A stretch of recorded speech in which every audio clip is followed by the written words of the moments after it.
Ерөөсөө хүнд тусалж байж хүний тусыг эргэж авдаг. Нөхрийн хэрэг бүтвэл юу гэдэг вэ? Өөрийн хэрэг бүтнэ гэж ярьдаг. Энэ бол одоо гайхамшигтай үг шүү дээ. Тийм учраас чи хүнд тусалж, хүнийг дэмжиж байж, хүнд одоо тус хийж, хүнд сайн юм хийж байж тэр орчин чинь өөрөө сайхан бол. Гэхдээ тэрлүү хүрэхийн тулд яах ёстой вэ? Ерөөсөө л миний энэ хичээж байгаа, хийж байгаа бүх юмн дотор чинь тэр миний хүрх гэж байгаа оргил, миний зорж явж байгаа зүйл дотор нь байдгийн байх шүү дээ гэж. Миний нэг хэлэх дуртай үг байдаг. Түүх болохоосоо өмнө хүний эрдэм боловсралд байдаг юм аа. Хүний хичээл зүтгэлд байдаг. Хүний эр зоригт байдаг. Монголын маргаашийг тодорхойлох сайн хүн болохын тулд яах ёстой гэж байна. Боловсралдоо шамдаа. Хичээлээ сайн сураа гэж. Хүн бол өөртөө төртөө. Хүн бол өөртөө хуультай. Хууль дүрм журам гэдэг бол гаргадч бай, цэрэгдэж бай, хиндэж бай, адилхан үйлчлэх ёстой гэсэн үг шүү. Тэгэхээр ер нь эндээс харах юм бол бид нар өнөөдөр бүтээлийн тухай ярьж байгаа, бүтээлч Монгол хүний тухай ярьж байгаа. Миний боддог бол Монгол хүнд байх ёстой хамгийн сайхан чанар бол бүтээлч чанар л гэж боддог. Хүнд заяах ёстой хамгийн сайхан эрдэм бол одоо тэр бүтээлч чанар. Эрдэмгүй бол оюун ухаан байхгүй бол тэр эрдэмээс сурыг гэсэн сурч чадахгүй. Сурыг гэсэн сурч чадахгүй тийм. За тэр охин. Хүүхчнээ эрдэм сурлаач тэрийг хайхаргүй бол тэрийг ахиж хизээж олж чадахгүй. Сайн үрдэм, сайхан амжилтанд хүрэхийн тулд тэнцүү тэгээд сайхан санаатай байх хэрэгтэй юм байна. Сайн зорилготой байх хэрэгтэй юм байна. Тэгээд нэмэх нь сайн ажил гэсэн ийм нэг томьёог одоо бүгдээрээ гаргаж ирж болж штэ. Нийт ангийн 100%-аас 88% нь PC тоглодог, байнгын тоглодог гэсэн зүйлүүд байсан. Судалгаа хийж ангийнхантай танилцуулсны дараа манай ангийн хүүхдүүд нийтдээ 88%-аас 22% болж буурсан. Тэгээд өндөр хуваар буурсан ба шүү дээ. Бараг 4 дахин буурж байгаа гэсэн үг шүү дээ. Та бидний амьдарч байгаа эх оронд сайн зүйл нь илүү байгаасаа, сайн санаатай хүмүүс, сайн бодолтой хүмүүс, сайхан үйл хийдэг хүмүүс нь улам олон болоосаа гэж ингэж бодож байна. Хүүхдүүддээ баяр хүргье.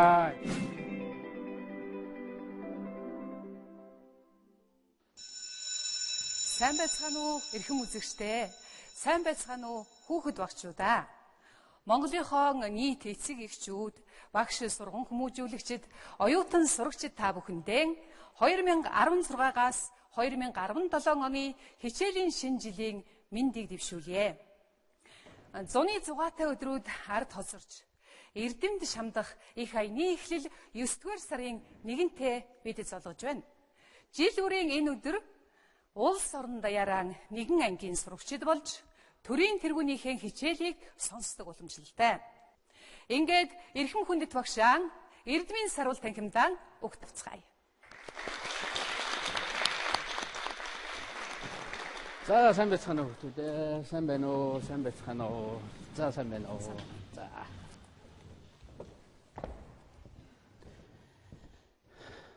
За та бүхэнд хичээлийн шинэ жилийн мэнд хүргье. Амжилт хүсье.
За энэ жилийн хичээлийн сэдвийг та бүхэн мэдж байгаа Монголын нэр ертөнцийн чихнэ гэсэн ийм сэдвээр энэ жилийн хичээлээ орё гэж ингэж төлөвлөсөн байгаа.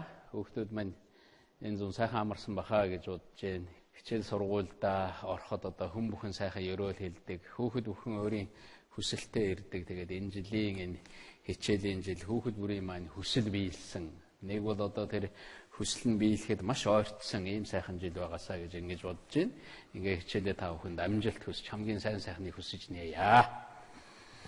Энэ жилийн хичээлээ ярихаас өмнө би одоо 7 удаа хичээл орсон байгаа. Энэ жил ингээд 8 дахь удаагийн хичээл орж байгаа. Тэгээ би үнэхээр одоо багш сургууль хүмүүжүүлэгчид хүүхдүүдээр их баярлж байгаа. Энэ хичээлийг жил бүхэн манай одоо сургуулийн сурагчид, оюутнууд үздэг. Тэгээд энэ хичээл дээр ярьж байгаа зүйлүүдийг бичиж авдаг, тэмдэглэл хөтэлдэг. Манай хүүхдүүд бүр ийм жижигхэн бяцхан ном гаргацсан. Ингээд хадгалаад, бие биендээ гарын хэсэг зурулаад ингээд үлдээцсэн ингээд явж байдаг. Намайг хөдөө орон нутаг энэ тэнд явж байхад хүүхдүүд миний хичээлийг сонссон тэр хүүхдүүд надад тэр тухайгаа ярьж үзүүлж исэн. Тэгэхээр би энд бол их баярлж явдаг юм аа гэдгийг бас юуны өмнө хэлье гэж ингэж бодож байна. Тэгээд энэ би нэгдэх хичээлээ 2009 оны 9 сарын 1-нд зааж исэн. Анхны хичээлийн сэдвийг санаж байгаа хүүхд байна уу? Тэр хичээлийн үеэр оролцсон хүүхд байна уу тэр хичээлд? Намайг үр цах гэдэг би сэтгэн зохицол сургуулийн 12 дугаар анги суралцдаг. 2009 оноос 10 онд дэлхийн дулаарт Монгол гэсэн сэдвтэй хичээл заасан. За хэддүгээр ангид байсан? Тэгэхэд би 5 дугаар анги. 5 дугаар ангид байсан. Одоо 12 дугаар анги. Тий. Тэгэхээр эхний хичээл маань тэр үед одоо ер нь улс оронд ч гэсэн дэлхийн олон улсад хамгийн тулгымцсан асуудал болж исэн энэ дэлхийн дулаарл цаг уурын өөрчлөлт. Өнөөдөр ч тийм байгаа. Тэр тухай маш их ярьдаг. Нэгдсэн үндэсний байгууллага, улс орон бүхэн ярьдаг байсан. Тэгээд энэ үйл ажиллагаа явсаар байгаад их сайхан үр дүн гарсан. Нодны 9-р сард нэгдсэн үндэсний байгууллагаас олон жил ярьж байгаад одоо улс орон хүртэл одоо өөртөө ийм төлөвлөгөө гаргадаг. Нэгдүгээр хэлбэл одоо ийм зүйлд хүрнэ гэж хөтөлбөр гаргадаг. Яг түүнтэй адилхан их 15 жилийн хөтөлбөрөө нэгдсэн үндэсний байгууллага дэлхийд даяараа түүн дотор Монгол улс оролцож ингэж баталсан байгаа. Тэгээд энэний хамгийн гол асуудлын нэг бол энэ цаг уурын өөрчлөлттэй холбоотой асуудал байгаа. 2015 оны 12 дугаар сард Парис хотноо дэлхийн хамгийн олон удирдагчид цуглаж, дэлхийн бараг 140-од орноос ерөнхийлөгч, ерөнхий сайд тэгээд бусад одоо хүмүүс нь цуглаж агаад Парис хотноо энэ дэлхийн одоо цаг ууртай өөрчлөлттэй холбоотойгоор бид нар бас дэлхийн нийтээр хөтөлбөр баталж бүр заавал хэрэгжих ёстой гэрээ байгуулсан. Тэгээд энэ бол их чухал юм ажил болсон юм байнамаа. Монгол улсын хувьд ч гэсэн бид бас юм хийж байгаа. Монгол улс одоо миний зарилгаар жил бүхэн намар, хавар, мод тарих өдөртэй болсон байгаа. Бүр аль биесээр мод тарьдаг. Та нар ч гэсэн манай хүүхдүүд бол энэ мод тарих үйл ажиллагаанд бүгд оролцсон байх. Бид нар тэр үед ярьж исэн сургууль бүхэн өөрийн одоо юм ногоон байгууламжтай болъё, тийм ээ. Энэний төлөө явъя.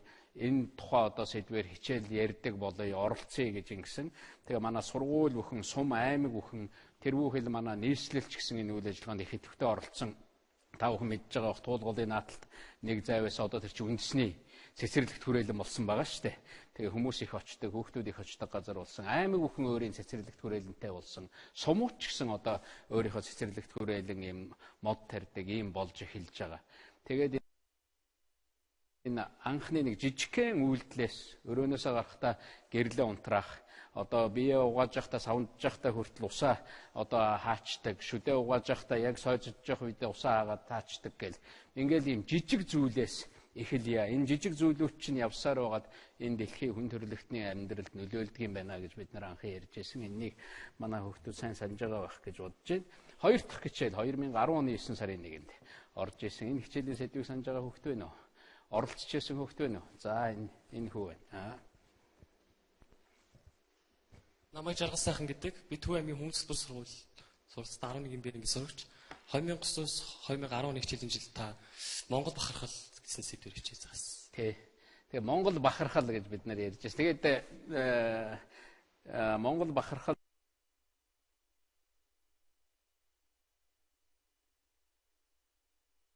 гэхээр юу вэ? Монголчууд, монгол хүн ер нь юугаар баг дээр 6 зүйл дээр тохирч ярьж ирсний хүмүүс их санаж байгаа. Хамгийн гол нь хамгийн ихний бахархал бол бид нар монгол хүн болж төрснөөрөө бахархан, тийм ээ. Энэ монгол эх орондоо монгол хүн болоод ээж аавын охин хүү болж одоо заяаснараа бид нар бахарх ёстой гэж ингэж ярьж ирсэн. Тэгээд дараа нь бид нар эх орноороо бахарх ёстой. Энэ Монголын энэ эх орон гэдэг чинь Монгол гэдэг чинь ямар сайхан юм бэ гэж Дараа нь одоо бид нар бүгдээрээ л мэддэг соёлоороо бахарх нь, уламжлалаараа бахарх нь, сайн сайхан юмараа бахарх нь, түүхээрээ бахарх нь гэж ингэж ярьдаг байсан. Ингэж одоо бахархлуудаа тодорхойлж ирснийг бүгдээрээ сайн мэдж байгаа баха гэж ингэж бодож байна. Би хувьдаа боддгийн ер нь эх орноороо бахархал, улс үндсээр бахархал бол тухайн улс үндэсний одоо юу нь болдог, дархлаа нь болдог. Ерөөсөө Монгол улс цаашаа хөгжин, дэвжих, бие даасан, дэлхийд данстаа ийм улс орн байхад улс үндсээр хүн бүхэн, тэнд байгаа хүүхэд бүхэн бахархдаг, үүнийг хайрладаг, улс үндэсээ хайрладаг, түүнийхээ агуу түүх, тэр сайн сайхныг мэдэрдэг байх юм бол тухайн улс үндэстэн бие даасан, орших, цаашаага хөгжин, дэвжих ийм хөв заяатай байна л гэж ингэж ойлгодог. Тэгэхээр энэ тухай бид нар ярьж байсан. Тэгээ жилийн хичээлийн сэдэв бол чухал байсан. 2011 оны хичээлийн сэдвийг санаж байгаа хүүхд байна уу? За энэ хүүхд. Би тэр үед 5 дугаар ангид байсан. 5 дугаар анги. Тийм. Тэгээд би улсын тэргүүний 84 дэх сургуулийн одоо 11 ангид сурдаг. Намайг гал одрах алтай хөгдөг. Тэр үеэс та 2011 оны хичээлийн сэдв Монголын сайхан орноор гэдэг сэдв байсан. Би бас тэр үед яг студиэд сууж байсан. За их баярлалаа. Сайн байна. Дахиад уулзсандаа баяртай байна. Тэгэхээр Монголын сайхан орноор. За 3 дахь хичээл нь би одоо надад заавал гарахаар би тэгж боддог. Одоо явж үзэх юмсан, очоогүй байгаа аймагтаа, очоогүй байгаа сумандаа очих юмсан, нэг малчин айлд ороо зүгээр нэг сайхан суугаад, нэг айлд ороод ингээд сайхан яриад суух юмсан. Тэгээд ингээд явах бүр, үзэх бүр Монгол орны байгаль, Монгол орн гэдэг маань ямар их баялаг юм бэ? Ямар гайхамшигтай юм бэ?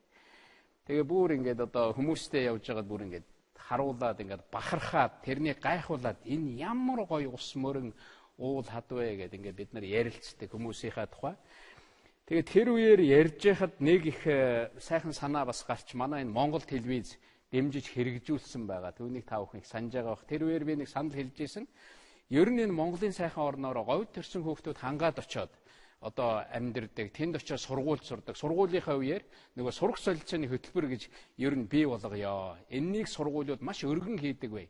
Зарим улс орн нүр ангиар нь солилцдог гэж байгаа шүү дээ. Ангиараа одоо Улаанбаатартай яваад тэгээд тэнд байгаа ангийнх нь хүүхдүүд ирээд ингээд солилцоод тэгээд тэр өөр газар очиж амьдраад өөр багш нартай уулзаад өөр тэр хамт олон дотор ороод ингэгчин болвол тэр хүнийг хүмүүжүүлэх, хүнийг хүн болгох, юмыг танин мэдгэд асар их нөлөөлдөг. Манай Улаанбаатарын хүүхдүүд одоо зуныхаа амралтаар хөдөө аав ээжийнхээ ах トゥ ойрхон садныхаа хүмүүстээр очдог шүү дээ. Та бүхэн бүгдээрээ очдог. Ямар их шин юм нээгдэж, ямар их шин юм үздгийг та бүхэн мэдж байгаа. Тэгээ би үнэхээр эх орноороо, Монгол орноороо маш их бахархдаг. Би ингэж боддог. Ерөөсөө дэлхий дээр байгаа бүх улс оронд мэдээж сайхан, гоё бахархах зүйлтэй байх л да. Гэхдээ л Монгол бол арай илүү л гэж би боддог. Би үнэхээр энд улам итгэл үнэмшил над төрж байгаа. Энэ ертөнцийн бүтээгдсэн хамгийн тансаг бүхнийг авчирээд Монголд нийлүүлсэн юм шиг. Говь гээл ингэхээр говь байж гэн тийм ээ. Хангаа гээл ингэвэл мотто газар нь байж гэн. Өндөр уулс гээл ингэвэл тэр алтан өндөр уулс нь байж гэн. Их өргөн тал гэвэл одоо манай дорны тал байж гэн. Хамгийн гоё цэнгэг устаа гол мөрөн гэхэд Монголд л байна. Ингээд харахаар хамгийн сайхан бүхнийг бүр 4 улирлын хүртэл зарим газар бол халуунараа л байж идэг тийм улс орон тийм бүс нутаг биш шүү дээ тийм ээ. Зарим газар зөвхөн цасан бүрхүүлтэй байдаг газар бий. Тэгэхэд Монгол тэр зуны сайхан улирал нь байж байна. Хаврын сайхан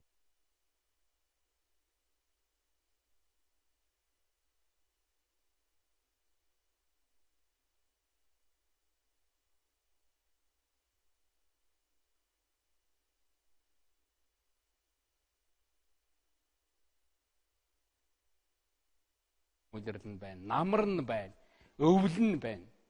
Тэгэхээр үнэхээр энэ ингэж надад санагддаг.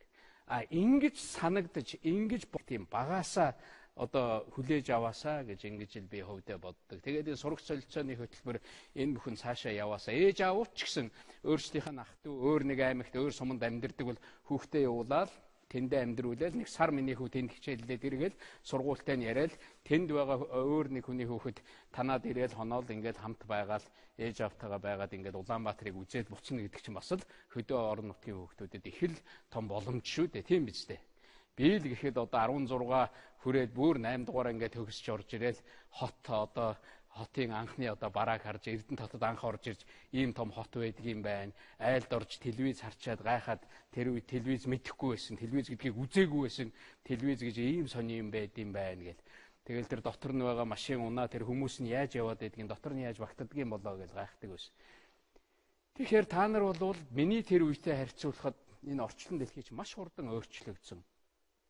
Гайхамшигтай их мэдээлэл мэдлэгийн дунд та бүхэн байгаа. Тэгэхээр тэр бүхнээс зөв зүйлийг авч хамгийн гол нь тэр их орон тэр одоо заяасан улс үндсээрээ бахархаж явах бол их одоо сайхан зүйлээ. 2012 он. Ингээд нөгөө хичээл ингээд үргэлжлээд яг онууд дараалаад ингээд яваад байгаа юм байна. Тэнд охин гараар өгч जैन 2012 он. Сайн байна уу? Намайг Марта гэдэг. Би Талтон сургуулийн 9-р ангид суралцдаг. Тэр үед болохоор би 4-р анги байсан. Та 2012-оос 13 оны хичээлийн сэдв болохоор хүн болох багасаа. Тэнд яаж чи анги дотроо бүгдээрээ суугаад үзчихсэн үү тэр хичээлийг? Студиудээр нь оролцож байсан. За бүр энд ирж оролцож байсан юм уу?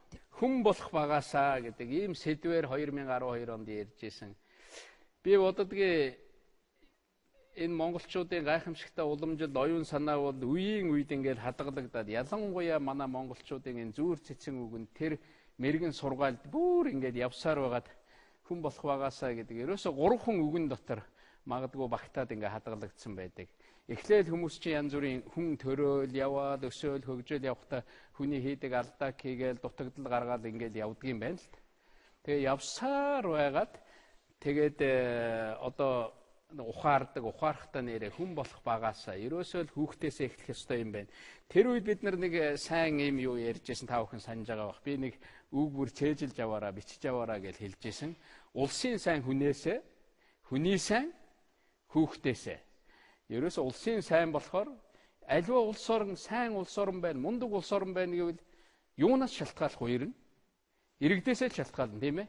Та бүхэн одоо чөлөөтэй хариулж болно. Тэнд амьдарч байгаа хүмүүсээс шалтгаална. Хүний сайн юунаас шалтгаалах вэ? Сайн хүн болъё гэвэл багаасаа хүүхдээсээ л чи сайн байх ёстой. Багаасаа хүүхдээсээ л чи дутагдaltaа муу юм байгаа бол хаяал сайн юмыг улам сураал өөртөө бий болгоод цаашаа явах ёстой гэж. Тэгээд тэр үед би нэг 3 эрдмийг та бүхэн сураараа гэж ингэж бичүүлж байсан. Хүүхэд бүхэн нэгдүгээрт нь хөдөлмөрч хичээнгүү. Ажил хийдэг хөдөлмөрч хичээнгүү бай. Хоёрдугаарт нь одоо миний хэлжсэн үг бол үнэнч шударга. Үнэнч шударга бай. Дээр нь тусч нэгүүлсэнгүү бай. Бусдаа тусалдаг бай. Ингэжээ чи сайн хүн болно. Зүгээр гэртээ байгаад анги дээрээ ирээд хичээлээ сонсоод багштайгаа уулзчаад одоо ангийнхантайгаа уулзчаад буцаж яваад байхад чи сайн хүн болоход бол энэ дутагдaltaа. Тийм учраас саяын хэлсэн 3 юмыг өдөр бүхэн бодож, өглөө бүхэн бодож явах хэрэгтэй л гэж би хувьдаа боддог. Ерөөсөө л наадзах нь өөрийнхөө одоо хүн сайн хүн болыг бол наадзах нь өөрийнхөө нэрийг чи давтаал хэлж явах хэрэгтэй шүү дээ. Элбэгд орж. Монголын цахиагийн элбэгд орж. Чи нэрээ чанга хашгираад ингэ хэлж явах хэрэгтэй. Тэгтэл тэр нэр чинь тэр гэрт чинь юу болоод байна гэдэг ээж аав чинь гайхтал. Би ингэж боддгийн. Ер нь хүн бол давтагдчихгүй юм байна. Энэ дэлхий дээр одоо хэдэн хүнтэй вүлээ манай дэлхий чинь? 7 тэрбум. Тэнд одоо Монгол улсын иргэд хэд байгаа вүлээ? 3 сая. 3 сая гаруй байгаа. Тэгэхээр би хувьдаа боддгийн яг элбэгд оржийн замаар тэр 7 тэрбум хүн одоо өнөөдөр амьдарч байна. Гэтэл одоо хүн үүснээс ахуулаад одоо хэдэн 100 тэрбум хүн энд төрж одоо өргөдөж ингэж л явсан байх л да шинэ үеийн гарч ирж. Тэгэхээр яг миний явсан замаар, яг миний аав ээжийн гэрт, яг миний одоо тэр өссөн замаар, яг өнөөдөр миний зогсож байгаатай зэрэгцүүлээд ингэ зогсох хүн би юу? Байхгүй. Яг тийм яг одоо надтай адилхан ингээ копи болоод явж байгаа хүн гэж байхгүй. Тэгэхээр хүн гэдэг бол ерөөсөө нэг л хувь юм байна шүү дээ. Бүр ихэр хүүхэд ч гэсэн. Нэг нь хичээл дээрээ байж хад нөгөөх нь багштайгаа уулзаад явж идэг юм уу? Ихэр хүүхэд ч гэсэн нэг эсийн ихрүүд ч гэсэн өөр л замаар явсан байдаг. Тэр хүний хувь зээ, хүний зам гэдэг тэгж давтагдчихгүй байх нь шүү дээ. Чи тийм агуу байхгүй юу? Тэрнийг эхнээсээ мэдрэл. Би ийм заяанд төрсөн юм байна. Би ерөөсөө нэг л хувь юм биш. Энэ дэлхий дээр. Эннийг их багаасаа мэдэрч, тэгээд эндээ урамшиж, нэгэнд би ийм нэг хувь заяанд төрсөн юм чинь би сайн хүн болох ёстой. Би үнэхээр өөрийнхөө амьдралыг аваад явдаг. Бусдын амьдралд бас болж игэл нөлөөлж чаддаг хүн болох ёстой л гэж бодох хэрэгтэй. Тэгэхээр ингэж чадах юм бол тэр хүн болох байгаасаа гэдэг тэр ойлголт бол та бүхэн суух болов уу гэж бодож байгаа. 2013. За энд нэг хүн байна. Нав инх цэцэрлэг гэдэг. Тэгээд чинь нэрийн сургуулийн сурагч. Би орж оролцсон баа. Тэгээд тэрнгээрээ үнэхээр бахархдаг. Тэгээд тэр хичээл дээр болохоор бид нэр Альберт Айси, Rule of Law тэгээд бас хүүхдийн оролцооны олон сайхан жишээг ярилцсан байгаа. Одоо чамд үлдсэн юм юу вэ? Тэр хичээлээс үлдсэн одоо хамгийн ойрхон юм байна уу?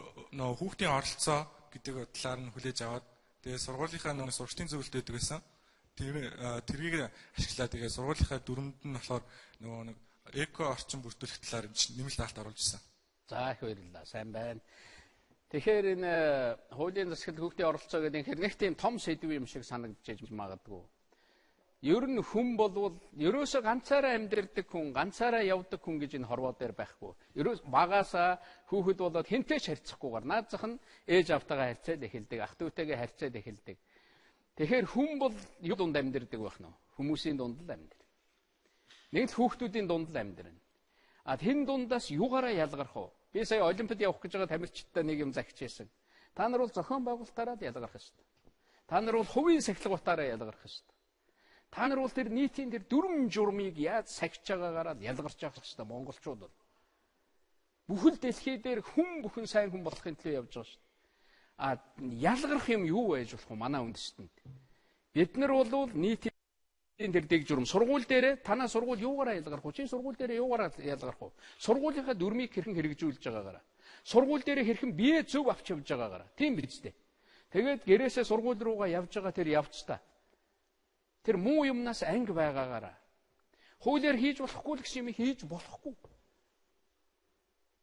Тэгэхээр энэ ийм систем дотор, ийм нийгэм дотор л хүн амьдардаг. Тийм учраас энэнийг багаасаа л ойлгох хэрэгтэй. Багаасаа л дэгтэй журамтай, багаасаа л энэ одоо дэглэм журам гэж байдаг юм байна. Бүр монголчууд чи ярьдаг шүү дээ. Одоо дээр хөх тэнгэр гэж. Мөнх тэнгэрийн хүчин дор гэж одоо бидний өвгдөөс ярьдаг байсан. Би ойлгохдоо мөнх тэнгэрийн хүчин дор гэдэг бол ерөөсөө бид нар бол бүгдээрээ л ижил тэнцүү юм байна. Бид нар мөнх тэнгэрийн хүч гэдэг энэ агуу хүчин захирагдах ёстой юм байна гэдэг бол явж өнөөгийн нөхцөлд бол хууль байхгүй юу? Хуулийн дор ижилхэн гэдэг одоо хүн төрлөختөнд тэгж ярьж байна. Бидний өвгдөөс бол мөнх тэнгэрийн хүч. Тэр одоо зарлиг тушаал, тэр гаргагдсан байгаа, тогтцсон байгаа дүрмийн дор л яв. Чи дүрм зөрчсөн бол хариуцлага хүлээ гэдэг. Энэ бол бүр баг хүүхдээсээ ч байх ёстой, төрийн тэргүүнээсээ ч байх ёстой. Ингэж явж иж улс орн бол хөгжил дэвшилт хүрдэг юм аа. Сайн сайхан болдгийг. Ийм учраас энэ сэдвийг бид нар ярих хэрэгтэй. Тэгээд хүн хөгжиж, хүн сайн хүн болъё гэж ингэж бодох юм бол үнэхээр оролцож иж. Ер нь юм бол оролцож иж л бүтдэг. Хамгийн гол юм бол хүүхдүүд юу сурах вэ гэхээр оролцож иж сурдаг. Оролцоо гэдэг бол хамгийн чухал. Би оролцъё, би ингээ, би энэнийг хийе гэд хамгийн ийм идэх гаргаж манай хүүхдүүд явж явах ёстой гэдгийг энд бас хэлье. 2014. Би 6 дугаар ангид орж байгаа. За. Тэгээд би 2014-өөс 15 оны хичээл сууж байсан. Тэр хичээл маань бүтээлч, боловсрол бүтээлч иргэн гэсэн сэдвээр орж байсан.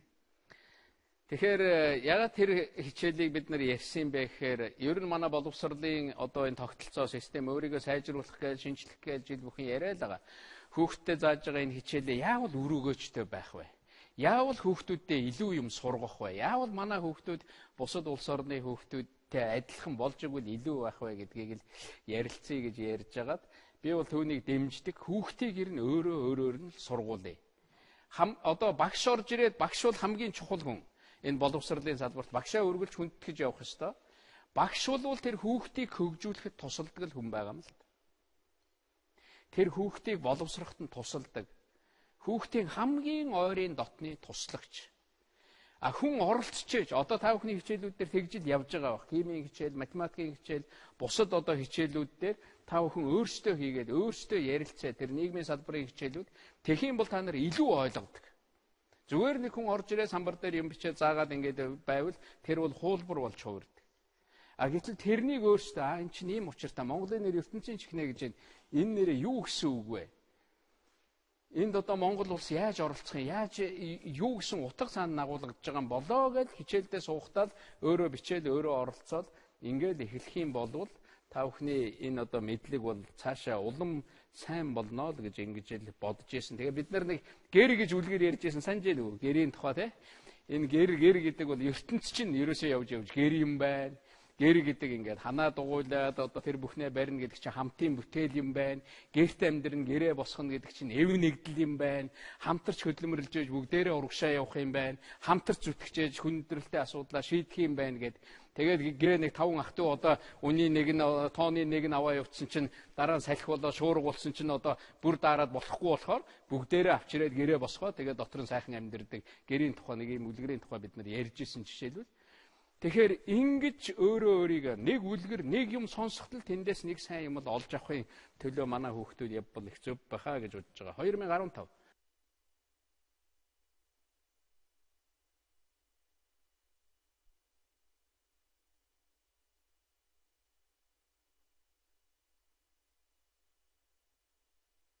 нэг сайн нэг ярьдаг зүүр үг байдгийн сайн явах санааных гэж. Хүн үнэхээр сайн явъя амжилтанд хүрээ гэж бодвол чи зүгээр өөртөө л тэр тухай санах хэрэгтэй. Тэр тухай өөртөө давтах хэрэгтэй. Чи өөрөө л сайн хүн бай. Тэгээд болоо. Чи нэг орчлон өөрчлөх гээл ингээд мөрөөдөж болно. А гэхдээ өөрийгөө л эхлээд өөрчил. Хүмүүсийг удирдах гэж бодож болно. Хамгийн хэцүү юм бол өөрийгөө л удирдах байдаг. Чи өөрийгөө л удирдах. Өөрийгөө удирдах сурчих юм бол хүмүүстэй хамтарч ажиллах, удирдах, зохион байгуулах шиг амархан юм байхгүй. Тэгэхээр бүх юм өөрөөсөө эхэлнэ. Би хөвдөө боддгийн хүүхэд бүхэн төрөхтэй их тийм зөв заяатай төрдөг гэж боддог. Эхээс төрж байгаа хүүхэд бүхэн л ижлэн төрдөг шүү дээ. Ижлэн хөв заяатай, сайн заяатай төрдөг байхгүй. Тэгэл төрөөл мөлхөж эхлэхдээ л одоо буруу юм сурдаг ч юм уу, алхахтаа буруу юм сурдаг, хилэнд орохдоо буруу юм сураад ингээд эхлэхээрээ дэвдрээд эхэлж байгаа юм л та. Тэгэхээр хүүхдийг тэр бүр тэр багаас нь тэр сайн үеэс нь ингэж хийх юм бол тэгээд тэр сайн санаатай байх. Ерөөсөө бүх сайн сайхан юмны үндэс бол би оюун санаа л гэж боддог. Санаа гэж боддог. Чи муу юм бодхол юм бол би тэгж итгэдэг шүү. Хүн муу юмны тухай бодоод, хүний тухай их муу юм бодоод ингэх юм бол тэр заавал бүртгэгддэг гэж боддог. Ерөөсөө хүн чинь энэ энергийн бүтээл байхгүй. Орчлон дээр байгаа эрчим хүчний бүтээл шүү дээ. Ер нь энэ орчлон чинь өөрөө энэ энерги байхгүй, эрчим хүч. Тэгэхээр тэр эрчим хүчний тэр цугларлаас хүн бий болж байгаа. Тэгэхээр энэ муу юм хийвэл заавал бүртгэгдээл үлдэн, сайн юм хийвэл заавал бүртгэгдээл үлдэн. Энэ бол одоо Бурхны сургаалтч байдаг зүйл, эцэг эхийн сургаалтч байдаг зүйл. Тийм учраас ерөөсөө оюун санаагаа л сайн болгох хэрэгтэй юм байна. Бодж байгаа юмаа л сайн болгох хэрэгтэй юм байна. Ингэх юм бол тэр одоо сайн хүн болох тэр чиглэл рүү хүн явдгийм байна. Сайн санаанаас ерөөсөө хүний бодол чинь та нар ингээд нэг юм боддог, ийм юм хий, тийм юм хий гэж муу сайн янз бүрийн юм боддог. Бодсноос бодлоос чинь үйлдэл чинь гараад идэг байхгүй. Би одоо санаандгүй хийцсэн юм а гэж. Ягаад гэвэл чи санаандгүй чи зүгээр тэр тухай бодцсон л байхгүй. Тийм учраас эндээс үйлдэл чинь гарч байгаа. Муу үйлдэл хийсэн бол ямар юм гарах вэ? Муу үр дүн гарна. Сайн үйлдэл хийсэн бол ямар юм гарах вэ? Сайн үр дүн гарна. Юм энгийн мэт мөртлөө энэ агуулгын цаанаа ийм байдгаа гэдгийг би ингэж хэлье гэж ингэж бодсон. Ингээ бид нар өмнөх одоо 7 хичээлээ эргэн саналаа. Ингээд эргээд санахаар маш олон чухал сэдвээр хүүхдүүдтэйгээ 9 сарын 1-нд санал солилцож ингэж явжээ гэж ингэж бодож байгаа. Өнөөдрийн одоо хичээлийн сэдэв маань Монголын нэр ертөнцийн чихнэ гэсэн ийм нэр баг. Энэ нэрийг ингээ бодохоор, энэ сэдвийг бодохоор юу санаанд орж байна? За одоо ингээд ярилцъя. Хэдүүлээ хамтдаа энэ хичээлээ хий л да, хамтдаа хичээлээ бүтээе. Энд заавал нэг мэддэг хүн орж ирээд бүхнийг яриад байх заавал албагүй. Ингээ бодохоор юу одоо жишээлбэл ийм сэдвэр чи хичээл заа гэж чамд одоо сургууль дээр чинь ийм сэдв бэлдэж ирээд одоо ангиндаа яриа гэх юм бол чи хамгийн түрүүн одоо юун тухай ангийнхандаа ярих вэ? Юу гэж бодох вэ? За. Заагаар өргөөрэй.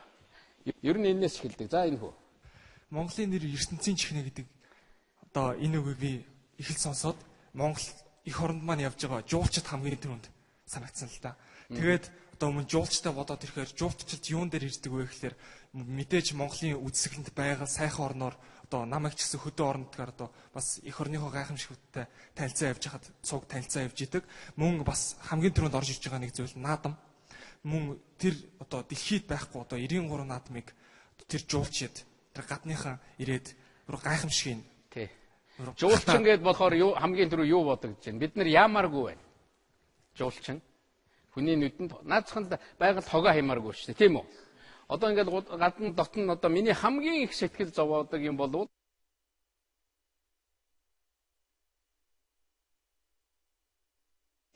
ингээд Монголын сайхан орн тэр замаар явж явах замын хажуудлаар бөөн одоо тэр нөгөө уутнууд тэгэл янз бүрийн хог тэр ундаа усны сав ийм юм ерөөсөө байж болохгүй байхгүй.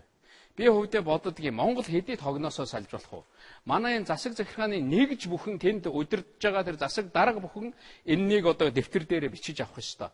Манай сумын нутаг дэвсгэр дээр хог байж болохгүй. Манай багийн нутаг дэвсгэр дээр хог байж болохгүй. Манай сургуулийн нутаг дэвсгэр дээр хог байж болохгүй. Манай байгууллагын нутаг дэвсгэр дээр хог байж болохгүй гэж ажиллах юм бол бид нар бүгдээрээ хогноосоо салж болно шүү дээ.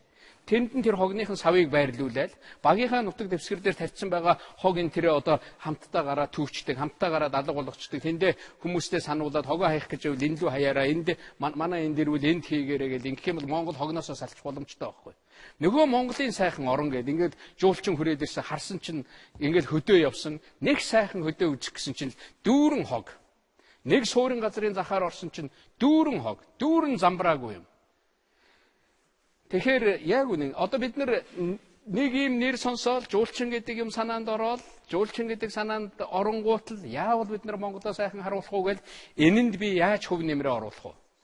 Тэгэхээр чамаас л эхлэх ёстой. Одоо та бүхнээс өнөөдөр эхлэх ёстой. Бидний энэ хичээлийг үзэж байгаа хүүхд бүхэн дэвтэр дээр энэ зүйлийг бичиж аваад явах ёстой. Тэр сургуулийн сурагч, тэр захирал багш, тэр сумын засаг дарга. Одоо энэ ер нь Монгол бол хоггүй болох хэрэгтэй. Энэ хичээлийн шинжилээс би өмнө нэг хичээл дээр энэ тухай ярьж байсан. Энийг дахиж би сануулж ярья гэж бодож байгаа. Хүмүүс мартчихад байдгийг. Ер нь хог хаяхгүй байх, сайхан байх гэдэг бол өдөр бүхэн хийдэг үйлдэл байхгүй. Өдөр бүхэн та нар хоол унд иддэг штэ. Өдөр бүхэн та нар одоо нийтийн одоо газар очдог. Өдөр бүхэн одоо хүн өөртөө байгаа илүүдэл юм гаргаж идэг. Яг тэрнтэй адилхан өдөр бүхэн өөрийгөө хүн цэвэрлэх гэж боддог. Өдөр бүхэн хүн өглөө бүхэн босоод одоо нүүр гараа угаах гэж оролддог, угаадаг. Шүдээ угаадаг. Яг энтэй адилхан тэр Монголынхоо тэр сайхан байгаль, тэр сайхан өнгийг өдөр бүхэн угаах, тэнд өдөр бүхэн хог нэмэр оруулахын төлөө явах хэрэгтэй хөөхдүүд. А тэгэх юм бол байна. Түүнээс биш ерөнхийдөө нэг гэллээгээл нэг удаа нэг сайхан юм бодоол тэгэл цаашаа явахгүй бол тэгэл явахгүй. За их баярлалаа. Дараагийн хүүхд гараа өргөдөө. За тэр охин. Сайн мэн үү? Намайг Саран гараа гэдэг. Би буян тухай сургууль сурдаг. Танаас асуулт асуух гэсэн. Та дүн үнэлгээний тухай юу гэж боддог вэ? Юуны тухай? Дүн үнэлгээний тухай. Дүн үнэлгээ сургуулийн дөнгөний тухай би нэг ярьж байсан. Би зүгээр боддгийн хүүхдийн хөгжлийг зөвхөн заасан хичээл, тэгээ заасан хичээлээ асуугаад хүүхд дээр дүн тавих гэдэг бол мэдээж нэг үнэлгээ мөн л дөө. Гэхдээ бүрэн гарч чадахгүй л гэж боддог. Сургууль дээр хүүхэд юу сурах ёстой вэ гэвэл нэгвэр хэлбэл одоо бие хэл сэтгэл гурав гэж ярьдаг шүү дээ. Түрүүн би хэлсэн. Бүхтийн нэг цогцоор нь хармаар байгаа. Сургуулийг би юу гэж нэрлэдэг вэ гэхээр хүүхэд хөгжих талбар. Тийм биз дээ. Ерөөсөө л тэр хүүхэд хөгжих ёстой л газар. Тэрэнд тэр сургууль багш хамт олон оролцож байгаа, тэр эцэг их оролцож байгаа. Тэгэхээр энэ гурвын одоо хамтын ажиллагаа их чухал. Тэгээд тэр хүүхд хөгжинэ гэдэг бол оюун ухаанаараа миний хүү яаж хөгжиж байна? Биеэрээ, бие сэтгэлээрээ яаж хөгжиж байна, тийм ээ? Тэр бүхнийг нийлүүл цогцоор нь үнэлэхийн тулд явдаг, цогцоор нь хүүхдийг хөгжүүлэхийн төлөө явах юм болвол их зөв болох байхаа. Хичээлээс заана, хажуугаар нь тэр спорт, хажуугаар нь хүүхдийнхаа дуртай юмыг би хүүхдүүдтэй хэлдэг. Чи нэг юмнаас нэг юмар илүү байхын тулд нэг юмыг л өөрийнхөө дуртай сонирхолтой юмад илүү хийж сур. Ангид энэ чиглэлээр одоо ямар хүүхэд хамгийн мундаг вэ гэж ингэтэл ой тогтоолтоор манайхан хэн мундаг вүлээ гэтэл тэр ой тогтоолтын тэмцээнд ордог юм уу оролцдог тэр хүүхдийн нэрэл гарч ирдэгтэй адилхан чи нэг юмыг л бусдаас илүү хий. Болж игэл бүх юмыг бусдаас илүү хийх гэж оролдох хэрэгтэй. Гэхдээ тийм хүүхэд тийм хүн гэж бараг байхгүй. Бүх юмараа бүх хүнээс давуу хүн гэж байхгүй. А чи нэг юмараа нэг сайн юмараа илүү байх юм бол дараа нь хоёр сайн юмар, гурван сайн юмараа илүү болно. Энэ ой тогтоолтын чиглэлээр энэ олон улсын одоо тэмцээнд оролцдог манай хүүхдүүд байгаа. Энд байгаа юу? Энд ирсэн хүүхд байна уу? За энд нэг охин байна, тэнд нэг хүү байна. За тэр хүү. Сайн байна уу? Намайг Пүрвжөө гэдэг. Нэгдүгээр сургуулийн сурагч. Би ой тогтоолтоор 2013 оноос эхэлж хичээлсэн. Тэгээд 3 дахь жилд хичээлж байгаа. Одоо энэ хугацаанд нийт дэлхийн аварга, Азийн аварга, олон улсын их мастер болсон байгаа. За, дэлхийн аварга гэдэг чинь одоо маш том цол шүү дээ. Тэр одоо яаж явж чи дэлхийн аварга болчихвоо? Би л энэ ой тогтоолт яаж уралдадгийг одоо тэнд нэг аварга болохын тулд яадгийг одоо. Тий. Энэ хүү тэмцээн бол 3 насны ангилалтай. За. Бага нас, дунд нас, насан туршигч тэгээд чамд юу харуулсан? Чи тэгээд бусдаас юугаараа мундаг байсан? Өөрийн сонирхлоор илүү. Харин тий. Тий одоо бус хүмүүс бус дорны тамирчид бол давхар өөр зүйл хийдэг. Би зүгээр нэг жишээ хэлчих гэж хэлээд байгаа. Одоо олон тоо харуулсан юм уу? 52 хөзөр харуулад ингэж холж байгаад ингэсэн чи бүгдийг таасан юм уу ч гэдэг юм уу тий. Би бүх төрлийн имзэжилдэг. 10 төрөл үйдэг. Тоо, нэр, зүрс царай гэд 10 төрлийн юм байдаг. Бүгдийн цээжилдэг гэсэн. Энд нэг юм хэлье. Энэ охин дараа нь хариулаарай. Тийшээ микрофон өгч. Та охин нэг юмд бид нар итгэх хэрэгтэй. Би хувьд Монгол улс бол Монгол хүнээрээ дамжиж хөгжин, Монгол улс бол Монгол хүнээрээ л дамжиж мундаг болно. Хүнээр дамжин гэвэл Монгол хүний оюун ухаанд тулгуурлаж мундаг болно гэж боддог. Энд үнэхээр итгэдэг. Тэгээд нэг удаа би ингээд эрэл хайгуул хийгээд байж байсан. Би үнэхээр одоо Монгол хүн гэдгээрээ бүр их бахархсан нэг зүйл бол энэ оюуны чадварын дэлхийн үзүүлэлт гэж байгаа. Хүний одоо тэр улс орон бүхэнд гаргажээ. Тэгсэн чинь тэр 100 гаруй 140-од орн дотроос Монгол улс оюуны чадварын тэр үзүүлэлтээр эхний 5-д орж байгаа юм да. Монгол хүн. Тэгэхээр Монгол хүн чинь ийм агуу оюуны чадвартай байна шүү. Бүр байглаасаа цаанаасаа Сингапур ордог. Итали ордог. Япон ордог. Өмд Солонгос ордог. Тэгээ Монгол ордог. Ягаад энэ хүүхд очиод ингээд дэлхий аврагуулж байна? Мэдээж энэ хүүхдийн хичээл зүтгэл бүр байглаасаа ийм боломж монголчуудад байгаа байхгүй. Өгөгдгүй юм байна. Бид нэр энэ одоо хүнд одоо улирал энэ янз бүрийн зүйл сайн сайхан энэ бүх юмны дундуур яваад үнэхээр тийм болсон байна. Монголчууд дэлхийн их гүрэн байгуулж явсан гэдэг бол бас л бидний өгдөөс гайхамшигтай оюуны чадвартай хүмүүс байж л дээ. Энэ охин. За. Яг чи юу таагаад ягаад төрүүлсэн гэдгийг нэг хэлээт. За, өөрийгөө танилцуулъя. Сайн байна уу? Наваа Цэцэг Зул гэдэг. Би шинэ үе сургуульд сурдаг. Ойд тогтоолтоор 2012 оноос хойш хичээлж байгаа. Энэ хугацаанд Азийн мастер болон 30 минутын 2-ын тоолол төрлөөр дунд насны дэлхийн рекорд эзэмшдэг. Юу тоолоод дэлхийн рекорд гинэ? 2-ын тоолол гэдэг төрөл. Энэ нь болохоор зөвхөн тиг нэгээс бүтсэн цифруудыг зэжилдэг. Хин гинэ нэр чинь? Цэцэг Зул. Цэцэг Зул. Цэцэг Зул. Одоо дэлхийн рекорд энэ төрлөөр гэвэл чиний нэрэн дээр байдаг юм байна, тийм үү? Тийм, дунд наснда. Баяр хүргэе. Одоо ийм гайхамшигтай байна шүү дээ. За. Тэгэхээр ийм найзууд байна. Та нарын дотор тэгэхээр та нар энэ зүйлийн төлөө явал да. Өөр олон улсын тэмцээн юунд оролцож байсан хүүхдүүд байна уу? Одоо ингээд сургуульд юугаар тэнд нэг хүү гараа өргөж байна. Би сая энэ жилийн 7 сарын 11-ээс 17-ны хооронд Швейцар улс зохион байгуулсан олон улсын физикийн тэмцээнд орж хүрэл медаль авсан байгаа. За. Тэгээд олон улсын физикал байдаг их л гоё л байд. Тэгээд ер нь бол олон улсын дэлхийн тал бүрээс ирсэн хүмүүс оюунаараа физикийн мэдлэгээрээ өрсөлдөж тэр их гоё тэмцээн болсон. Ер нь манай физикийн хичээл бол дэлхийн түвшинд л олон улсын дундад түвшинд л байж гэн гэдгийг та нар бол мэдэрж байгаа биз дээ, тийм ээ? Тэгээд тэнд оролцоод өөрөө жоохон илүү давтахтал ингээд амжилт гаргаж болж шүү дээ миний хүүхдүүд.